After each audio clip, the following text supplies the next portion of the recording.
Does Jesus care when the heart is faint to think for word or song?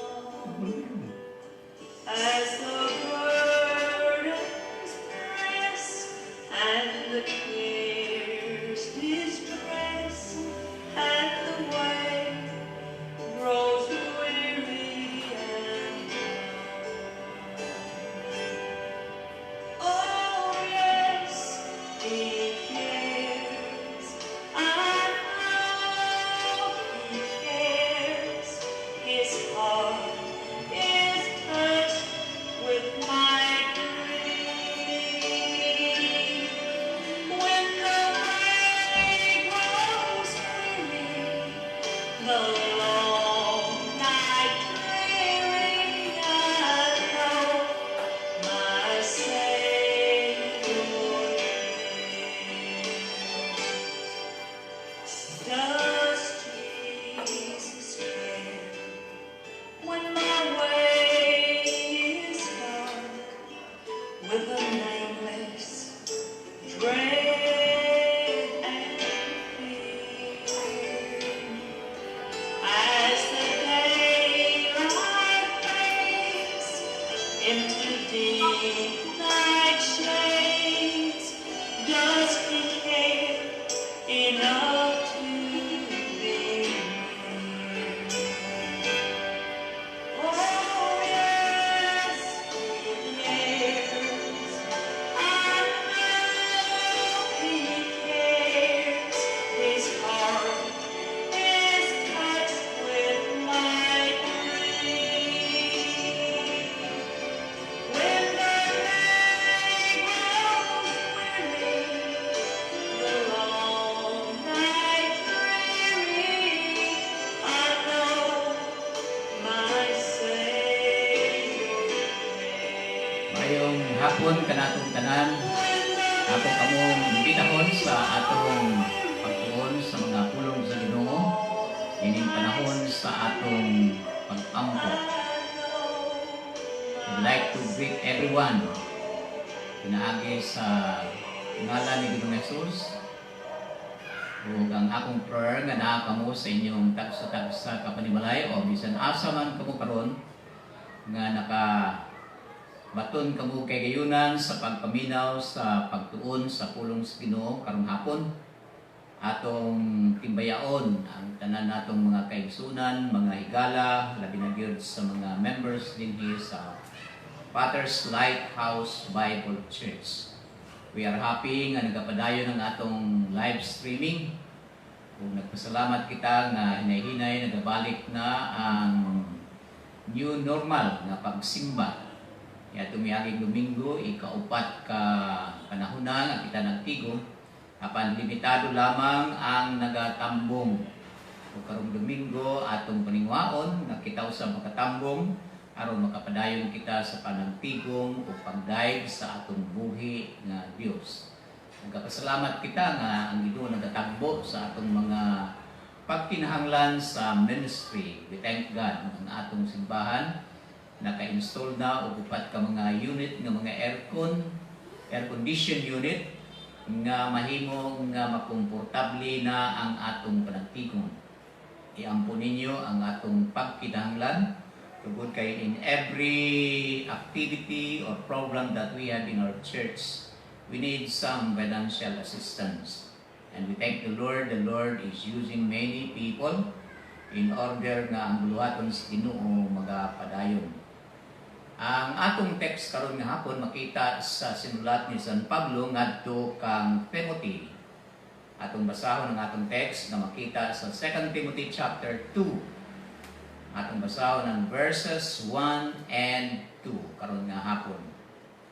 Nagaingon dinhi, "Thou therefore, my son, be strong in the grace that is in Christ Jesus.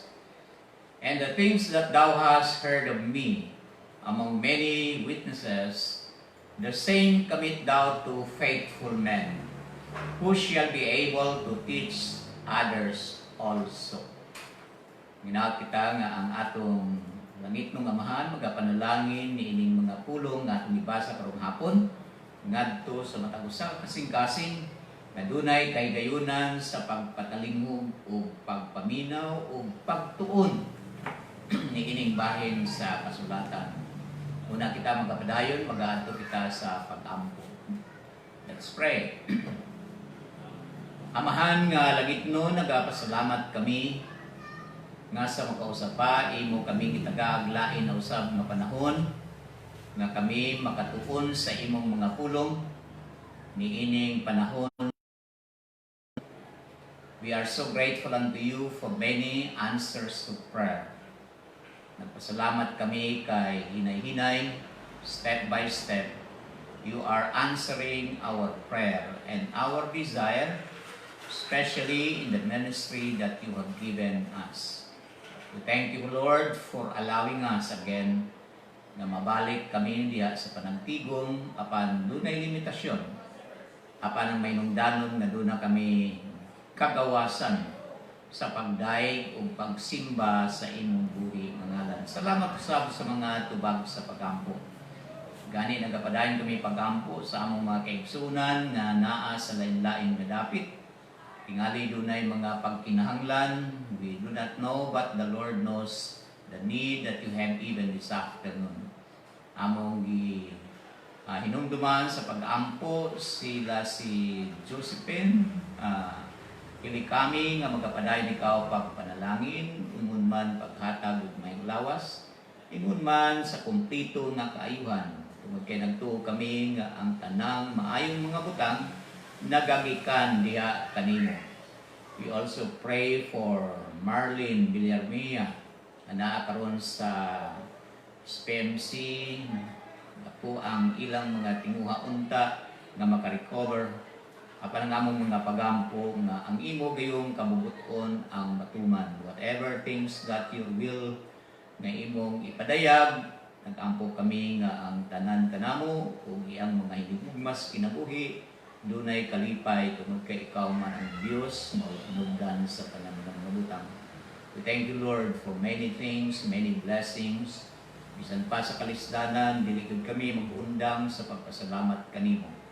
Kay ikaw man ang angayan nga budawat niini. Kay ang tanang mga butang nga niya kanamo dili man ni amo nagagikan man kini kanimo bisan pa ang among kinabuhi. So therefore, Lord, we ask you that you would continue to uphold each one of us as we continue to wait upon your coming. We know that there are difficult times. Masulat ka na sa imong mga pulong nga in the last days, perilous time shall come. Panahibalo kami nga bisan naa kami ni anang mga kalisdanan ang among assurance that you are with us. Thank you, Lord, for what you are going to do this afternoon. We ask your wisdom by your Holy Spirit as we will be studying in this portion of Scripture. Dalaygon ka sa walay katapusan, kay kinigtanan among gipangayo gipasalamatan, pinaagi lamang sa ngalan ni Ginoong Hesus. Ang tanan ingon, Amen. Praise the Lord. Okay, magapadayon kita sa atong pagtuon karon nga hapon, no? Nining panahon sa atong prayer. Kay balo kita kung kinsa ang nagsulat niining libro sa 1st and 2nd Timothy, no? This letter is one of the pastoral epistles, along with 1 Timothy and Titus. And it contains the apostle's last words and shows the wonderful courage and trust with which he faced death. Naibalo kita nga sa San Pablo sa iyang pagpangalagad, niabot na gyud ang panahon nga ang iyang ministry mahimo nga mosangkot ngadto sa katapusan, no? Mao nga nagkinahanglan siya og mga tao nga iyang disciple. I mentioned like Timothy and Titus and many others. This second epistle to Timothy, it emphasizes the power that comes from having a testimony of Jesus Christ. That is being recorded in 2 Timothy chapter 1, verse 7 and 8. It also contains a prophecy of the perilous time that will exist in the days of Paul and Timothy, as well as in the last days. That is being also recorded in 2 Timothy chapter 3, verses 1 to 7. To help Timothy with the challenge he faced during that time, it was already a difficult time for Timothy. Paul encouraged him to trust in God's word, in the scripture, and in church leaders. Mao kana ang pahinumdom ni San Pablo ngadto kang Timoteo. Sa 2 Timothy chapter 2, 1 to 7, doon na kita makita din nga ang Ginoo nagapangita siya og mga tao nga gusto niya gamiton alang sa pagpakaylap o alang sa iyang buluhaton, pag-expand sa iyang gingharian dinhi sa yuta. So nagaingon diya sa 2 Timothy chapter 1 verse 7, nagaingon din na ang pulong sa Ginoo, for God had not given us the spirit of fear, but of power and of love and of a sound mind. Mao kana ang gisulat ni San Pablo ngadto kang Timoteo nga ang Ginoo wala nagahatag kanato ni anang dunay katalaw, no? Apan ang iyang gihatag puno sa gahom, gugma ug dunay sound mind. So, kita nato dinhi nga he needed men who are fearless, no? Kanang way kahadlok. You also need men who are strong, loving men, and with sound mind. Mao kana ang ipangita sa Ginoo. Kung pinaagi ni anang pangunahuna, gipadayag sa Ginoo ngadto kang San Pablo nga si San Pablo nahimong tinubdan niining mga kahibalo, mga pagpanudlo aron moabot ni adtong mga tao nga mahimong magamit o gamiton alang sa buluhaton, mga tao nga walay kahadlok sa pagwali, pagtudlo, mga tao nga dunay kalig-on, not only physically but strong in faith, ug mga tao nga dunay gugma sa mga kalag nga nangawala, ug mga tao nga nagabarog gayon diha sa pulong sa Ginoo. Okay. So therefore, ang question karon nga hapon mura o dinhi nato basihon ang atong pagtuon nga usa ka question. It says, what kind of men God needs? Unsang klase sa mga tao ang iyang gikinahanglan? So na-mention na ganin nato ang pipila ka mga characteristics, no? Ganiha na-mention nato nga he needed men who are fearless. He needed men who are strong. He needed men who are loving and with sound mind. Kanang nagabarug, doon nagyoy gibarugan. Dili sila paling-paling. Okay. So, ang unang bahin sa atong pagatunan, nga mabasi nato dinhi sa atong text, God needs faithful men. Nagkinahanglan siya og mga tao nga matinumanon or kasaligan ng mga tao. Makita ninyo din sa versikulo 2, no? Kung ninyong tanaw nina. Nagaingon nina, and the things that thou hast heard of me among many witnesses. He was writing or speaking to young Timothy. Nagaingon siya, Timothy, you have heard my teaching, and you have heard from other apostles about the teaching of God's word. And then Paul says, the same, the teaching that I have given you, the same teaching that you are going to commit to the faithful man. Dili usbon ang mensahe. Ang mensahe nga naa sa pulong sa Ginoo kinahanglan kini i-expose, no? Exposition of God's word dili sa una-una sa tao apan unsa ang gisulti sa Ginoo. Mao kini ang pulong nga kinahanglan isalig, itugyan sa mga tao nga matinumanon. Gani dunay ginaingon si Ginoong Hesus sa iyang mga tinunan. Diha sa John 8:31. Miingon si Ginoong Hesus samtang siya dinhi sa yuta nagapanudlo.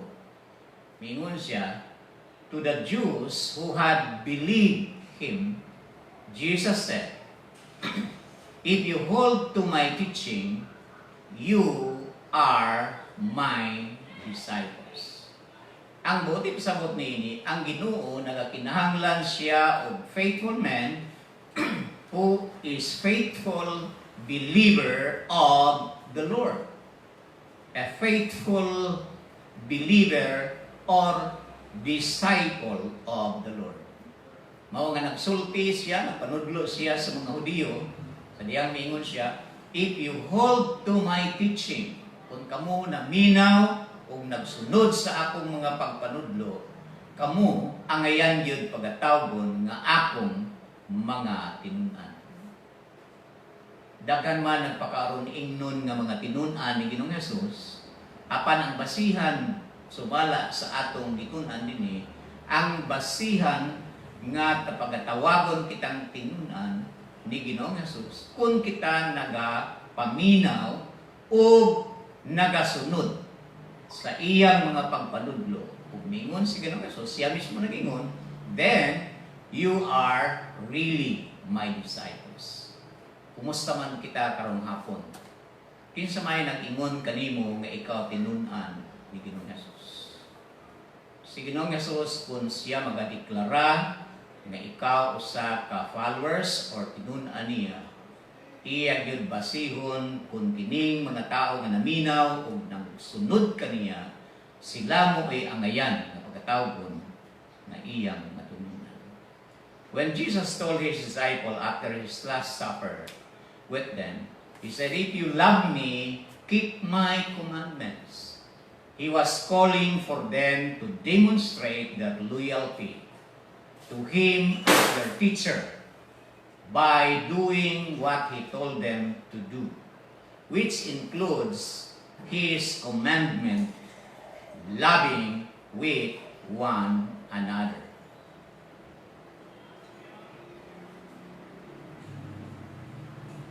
Sa mga iyang giisip nga si San Pablo giisip nga usa ka matinumanon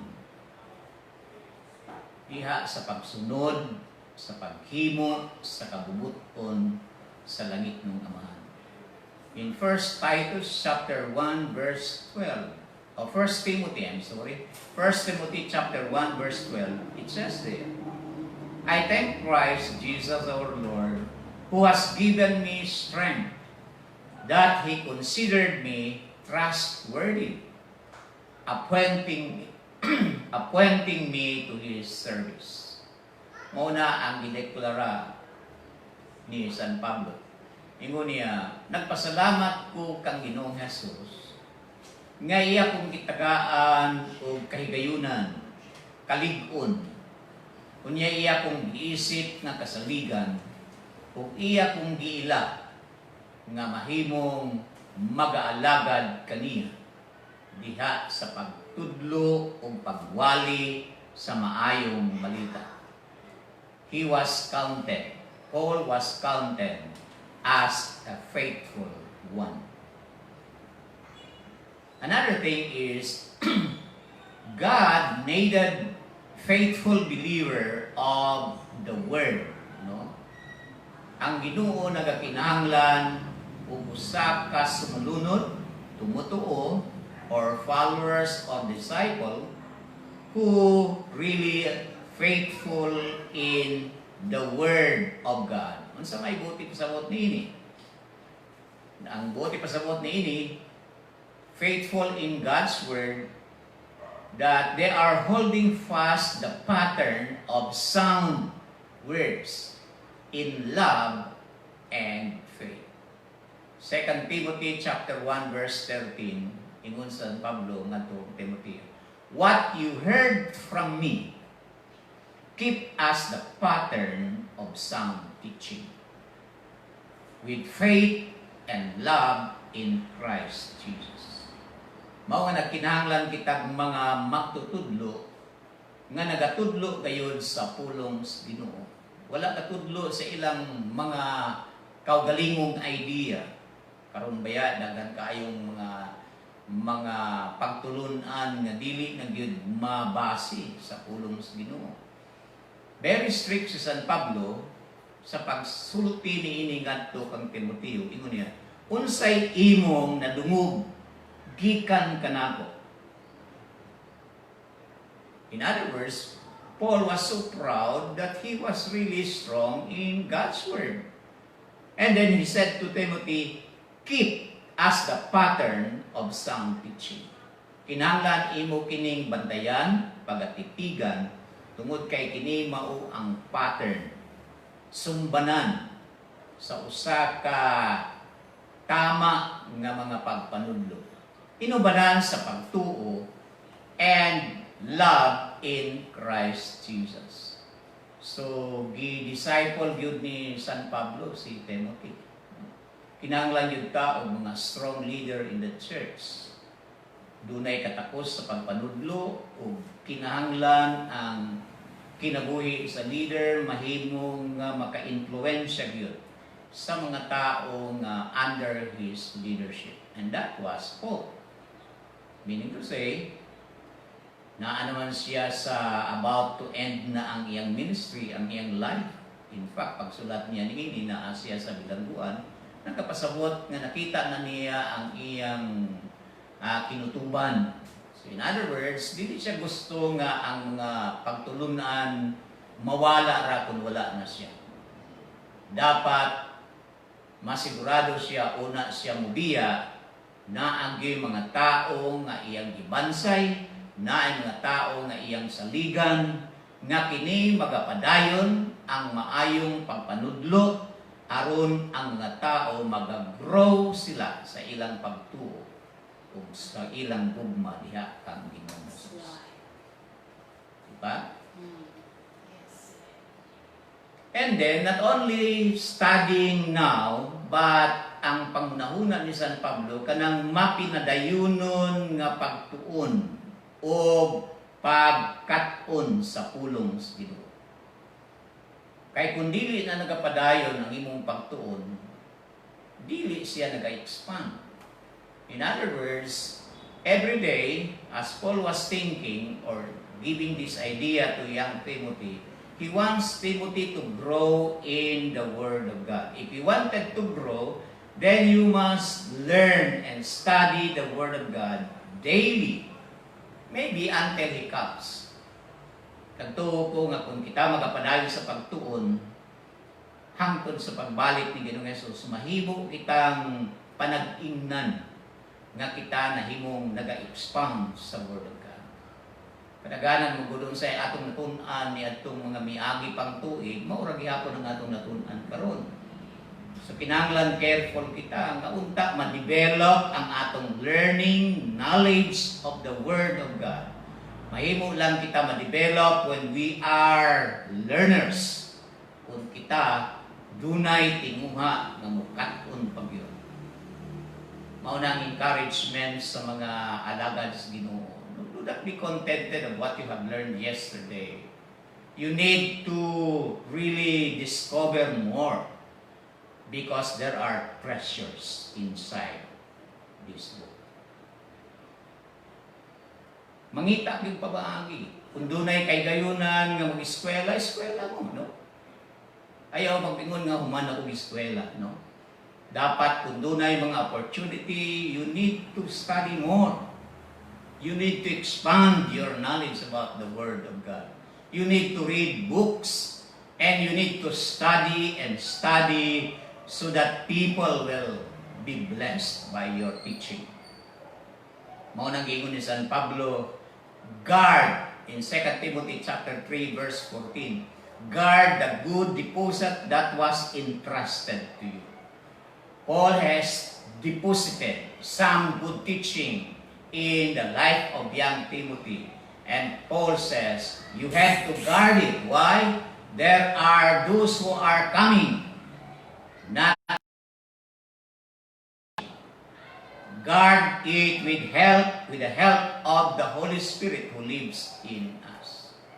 So ang pagtuon dili lamang sa atong kaugalingon lamang, apan kinahanglan inubanan sa pagpanudlo, pagtabang, kaalam nga nagagikan sa balaang Espiritu Santo. Not only faithful in learning God's Word, but faithful believer of the church.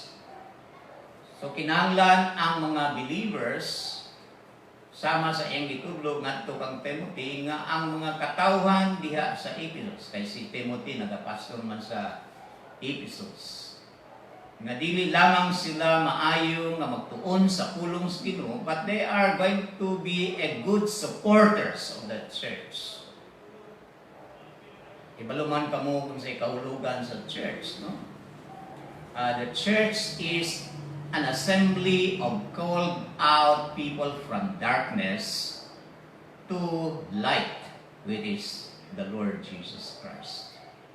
So ang iglesia, mao kana ang grupo sa mga tao nga panagtawag gikan sa kangit-kit sa sala ngadto sa kahayag maong pagkamatarong diha kang Ginoong Hesus. So in other words, it is an assembly, it is a group, it is a body of believers. So therefore, if we are belonging to the body of believers, then we need to be faithful in our church. Kay mao kada ang nag-represents nga lawas ni Ginoong Hesus. It's only a small body kanang local na church, but it represents that Jesus Christ is the head. So therefore, we should love our church. Mao na kinahanglan maghigugmaay ang matag usa-usa. Dili dinautay ang simbahan mahinungdanon, no?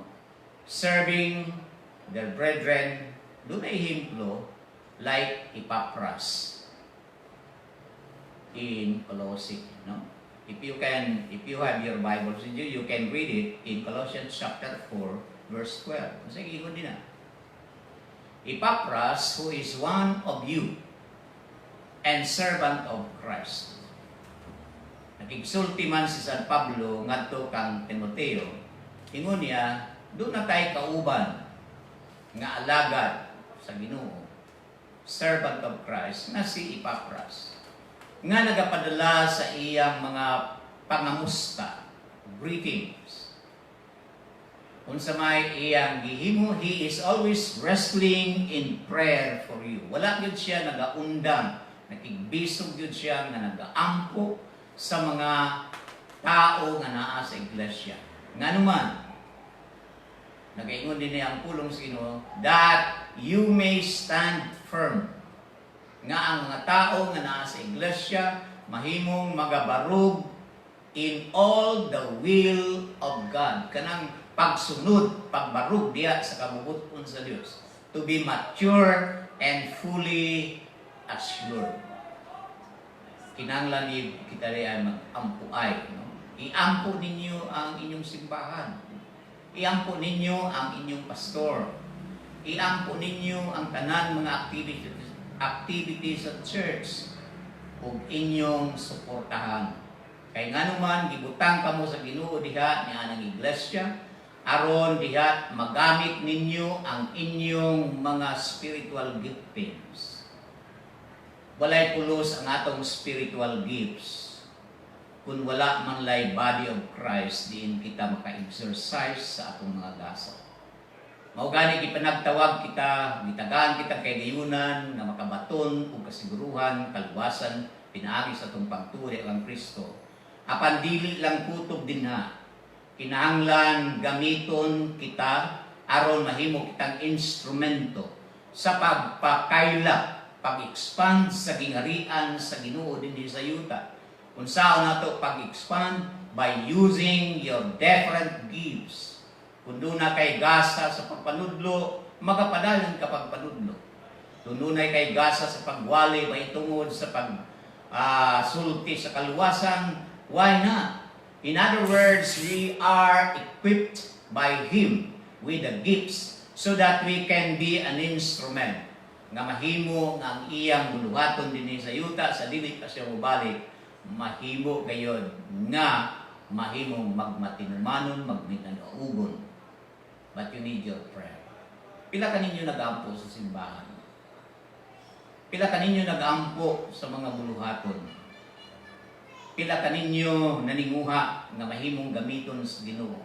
Sa bisan unsa nga bahin, sa paglambo, sa paglig-on, diha sa buluhaton sa Ginoo, nga ginahimo sa mga believers within the church. I think if you have not done it, you need to pray. You need to ask the Lord. Happy ka siya balik ba? Ano? Niya, wala pa tayo nahimo para niya. Doon na ba'y kay gayunan nga namutana ka sa imong sarili, Lord? What is the gift that I have? Did I use it for the expansion of your kingdom? Dili man igo nga kita naluwas, mo simbahan, mo simba, apan kinahanglan mga lagad man gud kita.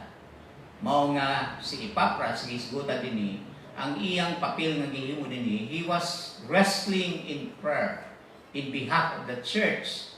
Unsa ang iyang prayer nga ang church pag stand firm in doing the will of God and becoming mature and fully assured that God was their source of strength. Mga kaigsunan, mauna ang minunggan. O gani nga doon na tayo panahon unta sa panagtigong diya sa pag-ampo. Pero kanunay nato na evaluate nga dagan dili nagatambong pang-ampo ambot nga no. O tingali mag-ampo lang tag naay problema. May problema man o wala, ang pag-ampo dili man lang para sa imong kagalingon, apan ang pag-ampo para ang buluhaton sa Ginoo magauswag. Pero i-appeal pag-ampo ang imong sarili. Lord, gamita ko alang sa imong buluhaton. Amen? Oo. Katong usa ka istorya nga dunay balo nga kwartahan. Unya nagatambong siyang prayer meeting. Unya ang prayer request niya simbahan nga mag-ampo nga unta dunay gamiton sa Ginoo nga mag-provide sa mga material nga mga butang nga pagkinahanglan sa simbahan. Unya kining sa panahon sa gabi nag-ampo siya. Ang iyang pag-ampo, Lord, itagbo ang pagkinahanglan sa simbahan pinaagi sa paggamit nimo sa mga tao. Unya nakadungog ang iyang apo. Unya giduol siya sa apo. Ingon niya. Dapat ang imong pag-ampo, Lord, gamita ko nga mahimo kong tinubdan nga ang pagkinahanglan sa simbahan matagbo pinaagi sa akong pagtabang o paghatag. Dili na kinahanglan mag-ampo para sa uban. Nga gamiton sa Ginoo. Tingali ang nindot nga ampo, gamita ko Lord. Ayaw ingna nga gamita si kuan nga makahatag siya para sa needs sa simbahan. Tingali ang nindot nga pagampo, Lord, whatever things that I have, help me that I will be willing enough. Nga imo kong gamiton para sa pagdasig, paglig-on, paglambo sa buluhaton diha sa iglesia. Ikaduha, God needs a teachable man. Nagkinahanglan ang Ginoo mga tao nga willing nga maminaw o magpatudlo. Pero kalabanan kayo gustaron, lisod ni mo tudluan. Kay ang ilang una-una, maayo naman sila. Di na sila kinanglang tudluan. Mo nang di na mo maminaw ang mensahe, dili na maminaw ang mga pagpanudlo. Because to them, they have knowledge of the word. Pero tagaan nimo og trabaho, dili makatrabaho kay dili kay balo. Mao na kasagaran kay dako sa simbahan. Pero ang ikinahanglan di ay sa atong buhi nga Dios, nagkinahanglan siya mga tao nga humble. Nga bisan siya dunay naibawan o tingali duna siya ay mga nakabot nga mga kurso, apan nagkinahanglan pa siya og pagpanudlo gikan sa pulong sa Ginoo. Kasagaran yung mga tao kung doon na abot, grabe gyud ka pasigarbuhon. Pero mga kaigsunan, you will never grow, you will never be improved because you are thinking that you have enough. Ang gikinahanglan sa Ginoo kadtong magtanaw sa kagalingon na bisan daghan siya ng achievement, yet he still need God to help. Teachable man. Nagkinahanglan siya mga tao nga andam magpatudlo. Willing to be taught, no? Andam siya nga matudluan, no? Diri sa atong church, grabe gyud ang mga pamaagi aron maka-reach out gyud, aron ma-train ang mga tao, no? Doon na kita'y programa dinhi nga lay leadership training. Kung mangutana mo na ako, my desire is for every member of the local church or sa atong church will undergo training. Pero daghang dali kay likay, no? Nga naman, unsa may nganong dili man gyud mo tuon. Kay kun ang tanan andam magtuon, dali mo lang mo ang iglesia. Pero kung ang tanan kinahanglan pa nimo agakon bisag unsa nakadugay nga nagsimba, kana siya murag problema, no? Kay ang success pagod sa buluhaton sa Ginoo kanang very strong ang discipleship making. Kana bang tagaan nimo trabaho, tagaan nimo assignment sa local church, happy nga mudawat, why? Because they have learned something. Kumusta man ang atong kinabuhi? Tingali, dugay-dugay naman ta sa simbahan. Unsa may atong gihimo? Doon na ba tayo gihimo para sa iglesia? O mahinumduman lang nato ang church kung natay pagkinahanglan? Mga kaigsunan, na kay pagkinahanglan na wala, you have to serve the Lord. Gibutang ang iglesia aron diha nimo gamiton ang imong kaasa.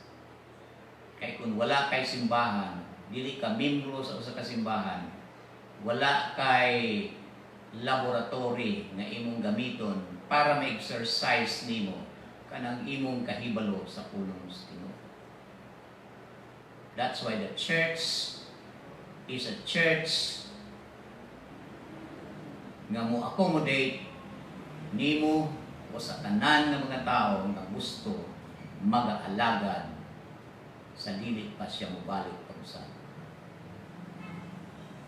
But he provided himself as a good example, willing to be taught by his mother and grandmother. Manindot man si Timothy kay I believe kini nga bata maayo gikan pa sa pagkabata niya kay ang kultura mga Judio nga ang mga inahan o kaniyang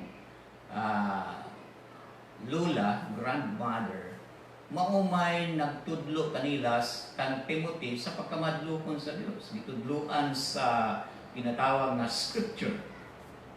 So he grows na buhi si Timothy nga dunay nahibaw-an nga mga pagtulunan because his mother and his grandmother spent time. Kalagsa kitag mama karon o mga lulang magtudlo sa ilang mga apo o magtudlo sa ilang mga anak. Kung sa may resulta ko ng mama, di mo tudlo sa anak may tungod sa butang na iya sa Dios, o ang lula di mo tudlo, mauna ang atong mga bata latagaw. Una-una. Kaya una-una ni mo, hininduti kay anak sa Christian ni, no? Masaligan ni, pero pangutano ni mo, wala ginibawaan may tungod sa pulong. Kaya nga naman, wala manggigihimo sa ginikanan ang pagtudlo sa ilang mga anak. Gani, wala ko'y gihimo sa ginikanan ng ilang mga anak makaadto simbahan, mag-attend o mga Sunday schools, mag-attend o mga prayer meeting. Mura ba o gidig-an nato ang atong mga bata nga muuswag sa spiritual. Mauna nga dagang kang problema because we ourselves are not willing to do it in serving the Lord. Sa diyang giingon ni San Pablo ngadto kag Timothy, 2 Timothy 3:14 and 15 said, "But as for you, continue in what you have learned and have become convinced of, because you know those from whom you learned." In verse 15, "And how from infancy you have known the Holy Scripture, which are able to make you wise for salvation through faith in Christ Jesus." Nindot nga himplo si Timothy. And another one is not only learning from God's Word, but after learning, willing to go. Di ba kung sa gingon ni Ginoong Yesus sa Great Commission? Memorize nyo na, nag-ingon niya, "Go ye into all the world." Sa may himuon, sa mga tinunan nga mulakaw, magtudlo o magwali sa pulong sa Diyos. Si Timothy, wala lamang siya na disciple o wala lamang siya nakatuon sa pulong sa Ginoo, but according to the description that Paul has given, he was willing enough to go and serve and to go with his mentor. Murag another step, no? Gi-challenge ng San Pablo si Timothy nga mag-uban kaniya sa iyang mga missionary journey. Usab gyud kana kapamaagi nga ang mga tao makabaton gyud og gibugaton sa pagpangalagad sa Ginoo kung willing sila mag-undergo ni anang pagpamuhat uban sa mga alagad sa Ginoo nga nagatudlo sa pulong sa Dios. According to Acts 16 verse 1 to 3, it says there, "Paul came to Derbe and then to Lystra, where a disciple named Timothy lived, whose mother was Jewish and a believer, but whose father was a Greek." In verse 2, "The believer at Lystra and Iconium spoke well of him." Maayo siyang dumo, no? In verse 3, Paul wanted to take him along on the journey, so he circumcised him because of the Jews who live in that area. So they all knew that his father was a Greek, man who willing to be students first, then become a teachers. Dili na natin expound ka ng mga versikulo, daghan mga mainundanon mga butang dina. Apan ang idea is, si Timothy andam na karon sa paggamit sa iyang natunan, pinaagi sa pag-uban sa usa ka banggitan nga alagad sa Ginoo nga mo si San Pablo. Aron makig-uban siya sa iyang missionary journey. And that's why that is a training, no? Murag useless ka magtuon ka nga wala kay kabutangan sa imong gitunan. Ang katuyuan nga ang tao i-disciple aron siya mag-disciple of another person. Discipling other person. Willing to read and study God's Word. Nag-learn na siya, gigamit na siya ni San Pablo, naguban-uban siya kang San Pablo. Karon, wala nagapasabot nga kung nagsunod-sunod ka na ni San Pablo, dili ka na magtuon. When you teach, you have to study. When you preach, you have to study. Dili pwedeng mutindog ka lang nga wala ka nagtuon. Nagkandaya nagingon, depende na ni sa balaang Espiritu Santo, no? Kung sa may data sa balaang Espiritu Santo, mauna niya kung itudlo. Mga kaigsunan, ang nindot yun, magtuon ka. 50% nga required is for you to study. Another 50% is the power of the Holy Spirit. Kay kung wala ka nagtuon, unsa may ibutang, i-impress sa Ginoo sa imo. You need to study. Kung sa may mga butang nga gisulti dinhi, si Timothy, he need to study by himself, preparing, no? Sa 2 Timothy chapter 2 verse 15, nagaingon na, study to show thyself approved unto God, a workman that needeth not to be ashamed, rightly dividing the word of truth. Kini pag-awhag sa mga alagad sa Ginoo. Nga dili lang kutob diha. We need to dig deeper into God's word. Mahimo kitang tinugdan ni anang mga pagpanudlo nga sound teaching. Kanang gitawag nga sound teaching, in other words, correct. Why? Because karon baya dili na kaayo gitagag panahon ang pagtudlo sa pulong sa Ginoo. No? Mura bang gamiton ng pulong sa Ginoo unya i-interpret sa iyang kaugalingong pangunahuna, tama na. No? Ang pagtuon sa pulong sa Ginoo, you need to study deeper, not according to your idea, but according to the idea that has been introduced in the Word of God. Ang problema mo karon kay ang tanan ng mga magtutudlo, ilang ginakontrol ang pulong sa Ginoo. That is wrong.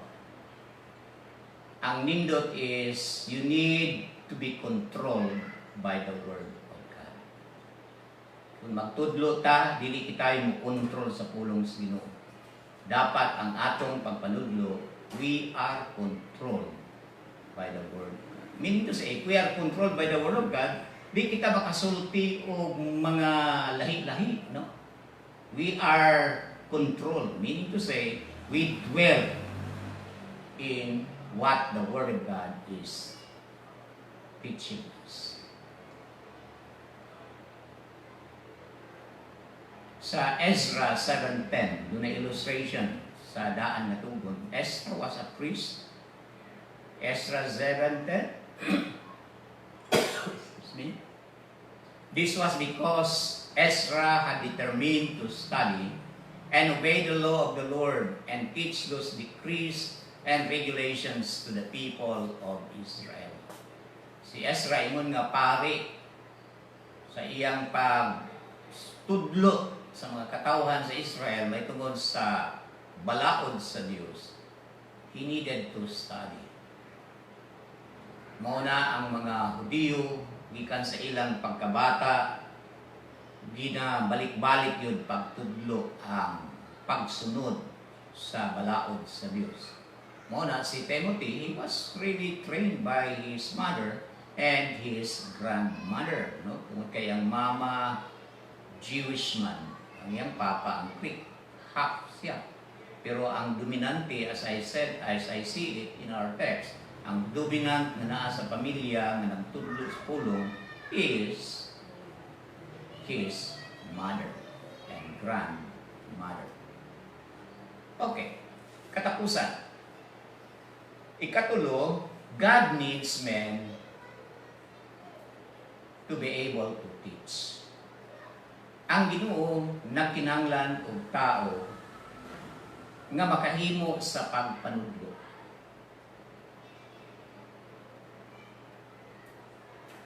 Kay diha sa pagpanudlo, mapasa sa usa ka tawo nga nagtudlo ang mensahe nga nagagikan yun sa Ginoo diha sa iyang mga pulong.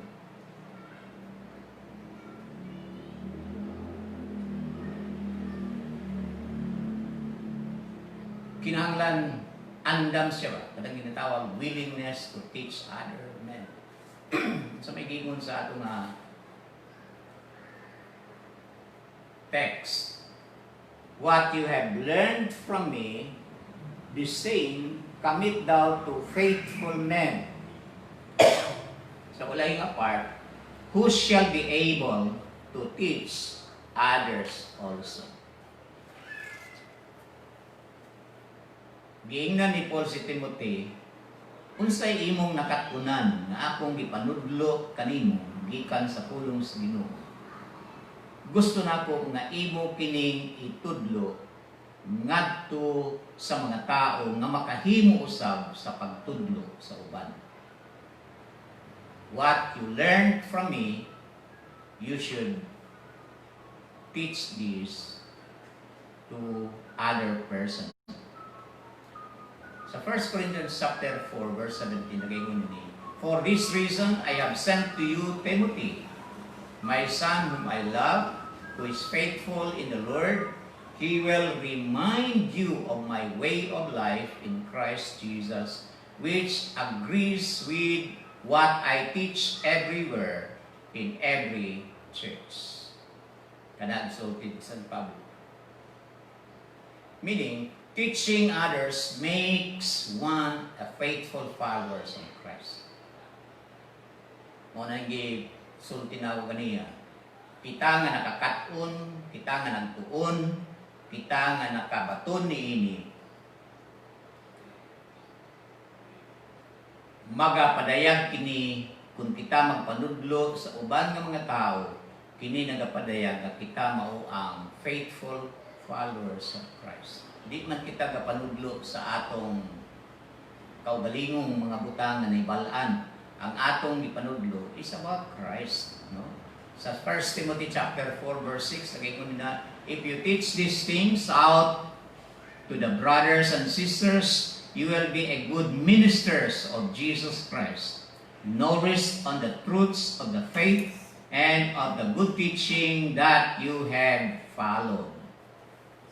But everyone should be able to teach others something.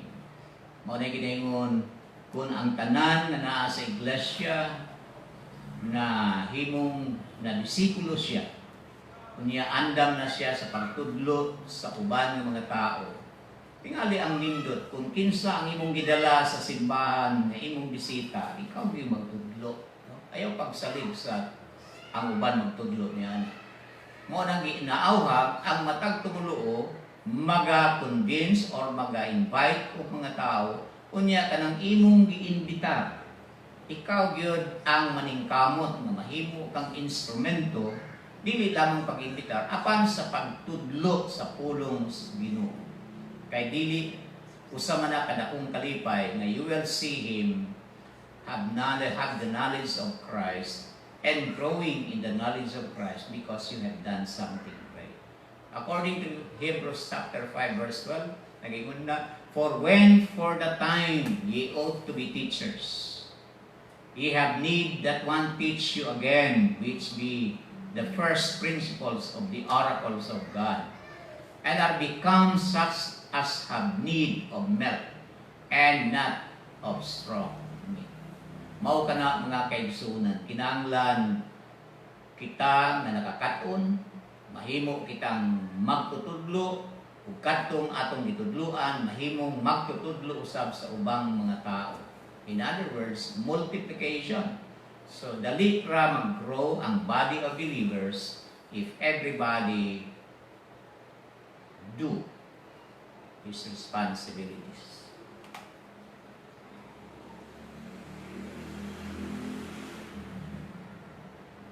Ikaduha, sa katapusang bahin sa atong pagtuon, willing to teach according to their abilities. Kining abilidad o mga skills, posible ni nga naa na kanimo sa wala pa ka na imong Kristohanon. Apan ang spiritual gifts nagaabot diha kanimo sa dihang nahimo ka ng believers of the Lord. Pero sa dihang nahimo na kang believers of the Lord, ang imong abilidad o ang imong mga skills mahimo nang magamit na nimo sa imong mga pagahimuon para sa Ginoo, human ka nakaila kaniya. Pananglitan, you are a good singer. You sing for the world before you come to know Christ. Pero sa diya nga nahimo na kang believers, you can still sing because you are a good singer. But now you sing for God's glory. Dili na katong pag-glory sa kalibutan. In other words, that is your ability. That is your skill. Meaning your skills and ability before you became a believer, and after you become a believer, you can use it to give glory and honor to the Lord. Plus, kanang ginaingon nga spiritual gifts. In other words, kung naa ka sa iglesia, doon na kay buluhaton para nimo nga gihatag sa Ginoo. Pero ang pagpamuhat nimo ni ana according to the giftings. Di ka pwede mag-ministry nga wala kay gasa nga gihatag sa Ginoo nimo para ni ana nga ministry. Diba? Di ka pwede magtudlo if you don't have a gift of teaching. Ang sayon siguro kanang service, no? Kanang mga lagad og tao, kanang mutagad og tao. Pero kanang magpanudlo, kinahanglan ka magtuon. Pero kung mutagad ka, hi, hello, good morning, unya, mingon, come again, kana siya mga nindot na, mga service na siya. Pero gasa ka na gikan sa atong buhi nga Dios. Not everyone serve as a teacher in a formal sense. In 1 Corinthians 12, verse 29, nagayon nila, are we all apostles? Are we all prophets? Are we all teachers? Do we all have the power to do miracles? The answer is no. Dunay mga apostolis, pero dili tanan mga apostolis. Sa mga apostolis, sa atong panahon karon, mga church planters man na. Daghan mga pastor nga dili church planters. Pastor sila, shepherd sila sa usa ka congregation, but they are not church planters. Doon na sa mga apostles nga maayo sa church planting, but they are not a good shepherd. They are not a good pastors. Busa, lahi-lahi ang mga gasa. Dili pareho ang mga gasa. Apan gialaw na sa Ginoo ka ng mga gasa nga mapigong diya sa usa ka iglesia. Church will be edified, will be strong, because everybody who is in the church has his own spiritual gifts. Walay believers nga walay spirituhan ng gasa. James 3:1 says, not many of you should become teachers, my fellow believers, because you know that we who teach will be judged more strictly. Dili lalim, no? Kanang pagpanudlo. Kay once you teach, unya mali ang imong gitudlo, kay wala ka nagtuon, dili na nimo na mabalik.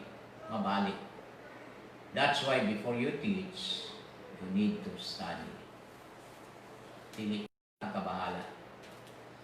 Ang mga tao nga naa sa iglesia, nagkalain-lain ang ilang mga abilities. Nagkalain-lain ang ilang mga gasa.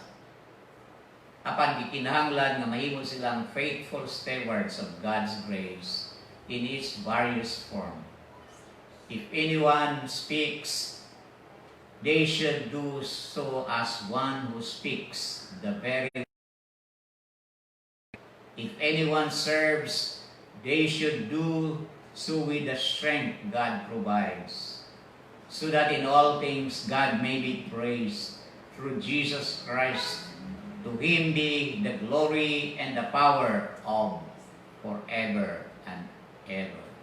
Buti pasabot, tanan sa atong pagabuhaton, it must be coming from the Lord. When we serve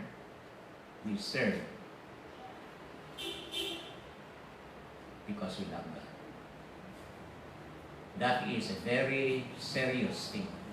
To close the lessons we have this afternoon, in order for the gospel to be spread out and the Lord church to grow, God needs the right kind of men. Kung gusto nato nga may balita, sabwag pagyod sa mga tao nga wala pa kay ila kaniya. Kung gusto nimo nga atong iglesia mag-uswag pagyod o mag-mature, nagkinahanglan siya og mga tao nga right kind of men. Sa mato atong isgutan ganiya, men who are faithful, men who are teachable, men who are willing to teach others, men who are willing to serve the Lord through the church. Ang tanan sa atong pagahimon mga kaigsunan is for the glory of our living God.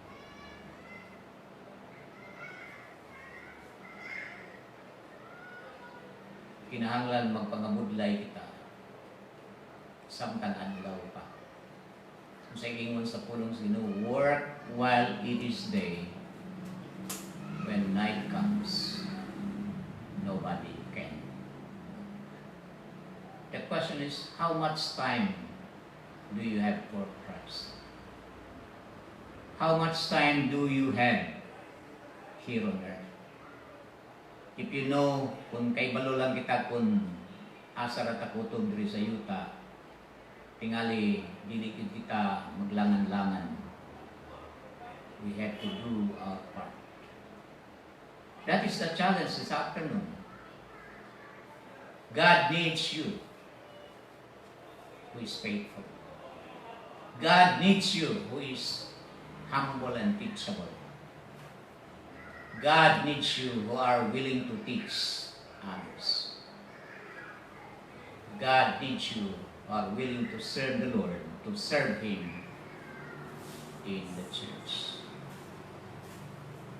Diya ako kutob sa hope nga na-bless ka mo.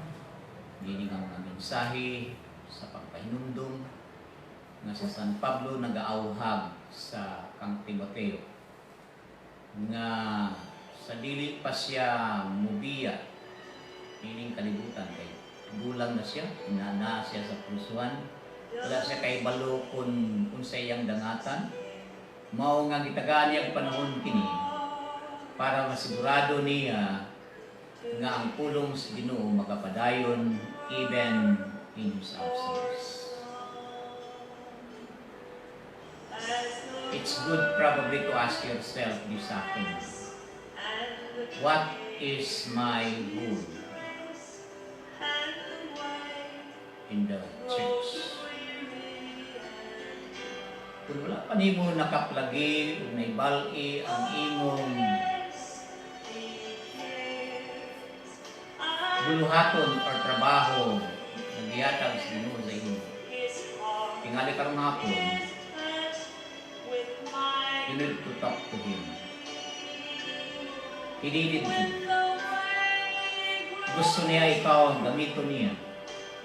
Tugod kay naibalo siya, madili mudugay, mabalit mo siya. Mao nga nagkinahanglan siya kanimo.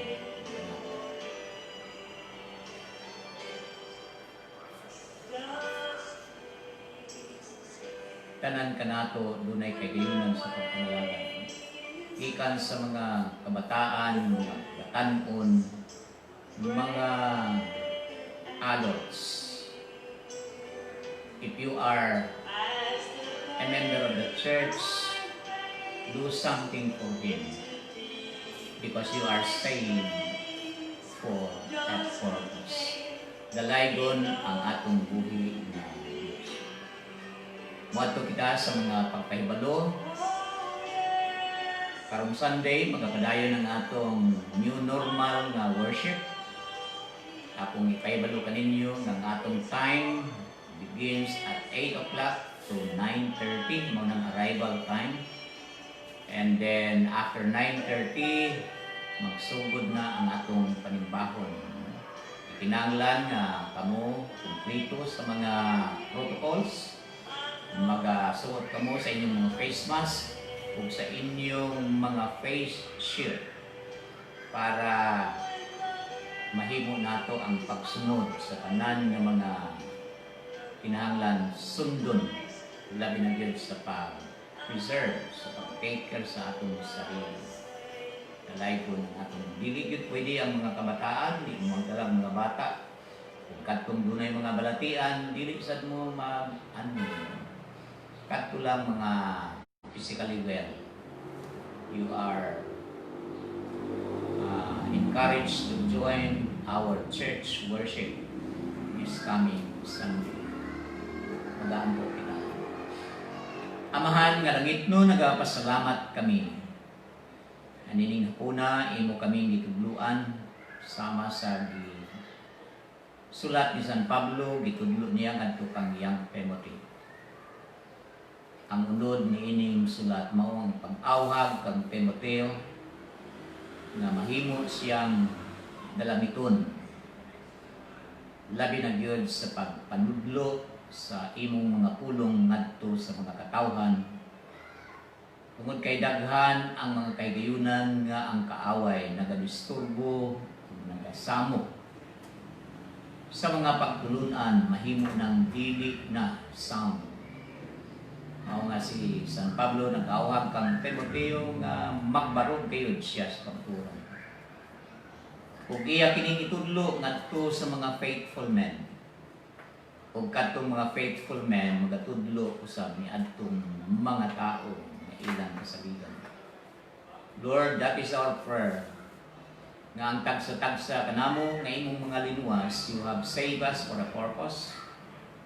And we know that you have a purpose for each one of us, labi na gyud sa mga membro dinhi sa church, nga mahimong gamiton nimo alang sa pag-uswag, sa pagpakaylap sa imong luwaton dinhi sa yuta. Lord, salamat sa mga tubag sa mga pagampo. Salamat sa maayong lawas, salamat sa mga panalangin nga bisan naa kami sa mga kalisdanan, mga pagkinahanglan. Yet we have seen your faithful hands upon us.